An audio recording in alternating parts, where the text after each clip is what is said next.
পয়লা বৈশাখের আগে শোভাযাত্রার নাম কি হবে, কার মুরাল থাকবে থাকবে না, চারুকলার শিক্ষার্থীরা এই আয়োজনের সঙ্গে আছেন বা নেই, এত কথার পর আসলে মঙ্গল শোভাযাত্রার আনন্দ আয়োজনে ভাটা পড়ার কোনো আশঙ্কা দেখেন কিনা? না, আমি সেটা দেখি না, কারণ দেখি না বলতে দেখুন, আমাদের যে বর্ষবরণ উৎসব এটা তো এটার সঙ্গে একটা বড় জনগোষ্ঠী এটার সঙ্গে জড়িত। কিন্তু ওই যেটাকে মঙ্গল শোভাযাত্রা বলা হচ্ছে, এটার আয়োজনটা করা হতো ঢাকা বিশ্ববিদ্যালয় চারুকলার। গত কয়েক বছর ধরে সম্ভবত কোনো একটা ব্যাচকে এটার সঙ্গে সম্পৃক্ত করা হতো। এবং নাম কি পরিবর্তন হবে, নাম অতীতেও পরিবর্তন হয়েছে। হ্যাঁ, এখন আবার নতুন কিছু নামের প্রস্তাব করা হয়েছে। কেউ কেউ এটার সঙ্গে দ্বিমত পোষণ করছেন, আবার অনেকে একমতও পোষণ করছেন। তাতে কোনো সমস্যা নেই আমার ধারণা। কিন্তু এই জিনিসটাকে নিয়ে এমন একটা বিষয় দেখানো হচ্ছে, মনে হচ্ছে যেন অতীতের মঙ্গল শোভাযাত্রাগুলোই ছিল বেস্ট, এবং এবার যেটা হচ্ছে এটা হবে সবচেয়ে খারাপ। এটা তো আপনার হতে পারে না। আমি একটা স্টেটমেন্ট দেখছিলাম, সেটা হচ্ছে চারুকলার কোনো একটা ব্যাচের শিক্ষার্থীদের নামে দাবি করে। আপনি দেখেন, একটা স্টেটমেন্ট দেওয়া হয়েছে, কারা দিয়েছে? কোনো নাম নেই, কোনো স্বাক্ষর নেই, জাস্ট একটা ভুতুরে স্টেটমেন্ট।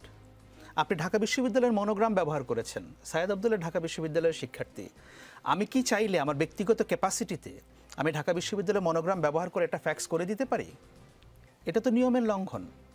আপনার যেই ব্যাচের শিক্ষার্থীদের দাবি করে এটা করা হয়েছে, সেই ব্যাচের শিক্ষার্থী কতজন ছিল?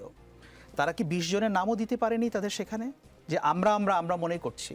তাহলে তো তারা 20 জন মনে করছে। আমরা দেখেছি যে বাংলাদেশে কিন্তু সেই 20 জন যদি নাম প্রকাশ করতো, আপনি কি মনে করেন তারা এখনকার পরিস্থিতিতে তারা নিরাপদ, বা তাদের নিরাপত্তার অভাব হতো কি হতো না, বা সরকার তাদের নিরাপত্তা দিত? Absolutely not. নিরাপত্তার অভাব বোধ করার কোনো কারণই নেই। দেখেন, আমি আপনাকে উদাহরণ, আপনি যদি সোশ্যাল মিডিয়াতে যান, অধ্যাপক ইউনূস ভাষণ দেবার পরে কিংবা এর আগে 5ই আগস্টের পরে যেভাবে ক্রিটিসাইজ করা হচ্ছে, আপনি দেখেন সার্জিস আলম তার গাড়ি বহন নিয়ে যাওয়ার পরে যেভাবে ক্রিটিসাইজ করা হচ্ছে, আমি তো বলবো যে শুধু ক্রিটিসাইজ না, এখানে স্ল্যাং ইউজ করা হচ্ছে। কোনো ব্যক্তিকে কি এখানে ধরা হয়েছে? আর আপনি মঙ্গল শোভাযাত্রা নিয়ে কি হবে কি হবে না, সেটা নিয়ে তো অনেকেই দ্বিমত পোষণ করছে, বা কেউ কেউ করছে। তো তাদেরকে যদি এখানে কোনো প্রসিকিউট করা না হয়, তাদের উপরে কোনো আক্রমণ না আসে, তাহলে আমি এটার সঙ্গে নাই এ কথা বললে আমার আক্রমণ হবে কেন?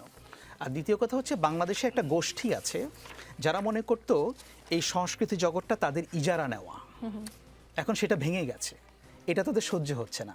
আপনি দেখেন, যদি মঙ্গল শোভাযাত্রায় নতুন থিম আসে, হোয়াটস রং হিয়ার? কি সমস্যা? তারা করেনি অতীতে? খালেদা জিয়ারকে পেট্রোল বোমা হাতে নিয়ে বা বাংলাদেশের ইসলামপন্থী নেতাদেরকে সেখানে নানাভাবে ডেমোনাইজ করা হয়েছে না? তখন কি তারা বলেছিল যে মঙ্গল শোভাযাত্রাটা সার্বজনীন বিষয়, আমরা এখানে পলিটিক্সটাকে নাই আনি? বাংলাদেশের সংস্কৃতিকে প্যাট্রোনাইজ করার জন্য, সংস্কৃতিকে তুলে ধরার জন্য বহু বিষয় আছে, সেগুলো তো আমরা দেখি না গত 16 বছর। এবং এই যে সংস্কৃতি সেক্টরকে ইজারা দিয়ে দেওয়ার যে একটা ব্যাপার, যে বাংলাদেশে 10-15 জন লোক এটাকে কন্ট্রোল করবে সংস্কৃতি জগৎটাকে, সম্মিলিত সাংস্কৃতিক জোট কিংবা চারুকলা থেকে 2-1 জন বা অন্য জায়গা থেকে 2-1 জন, এই ব্যবস্থাটা যখন ভেঙে পড়েছে, এখন অনেকের হাতে লাগছে। তারা এখন দেখার চেষ্টা করছে যে না, এখন যা হবে কিছুই না, অ্যাজ ইফ সংস্কৃতি শুধু তারাই বোঝে আর অন্য কেউ কিছু বোঝে না, ব্যাপারটা সেরকম। এবং আপনি চারুকলার এমন হয়ে গেল না তো, আগে একদল বুঝতো, এখন আবার নতুন আরেক দল বোঝা শুরু করলো, ইনক্লুসিভ কিছু হলো না। না, এখানে ইনক্লুসিভিটির তো প্রশ্নটা অন্য জায়গায়। কারণ হচ্ছে যে এখানে তো সরকার বা কাউকে বলে নাই যে অমুকরা বাদ থাকবে। কেউ কেউ মনে করছে যে আমি থাকবো না, তারা নিজ থেকে সে নিজেকেই সবাইকে নিয়ে করেছে।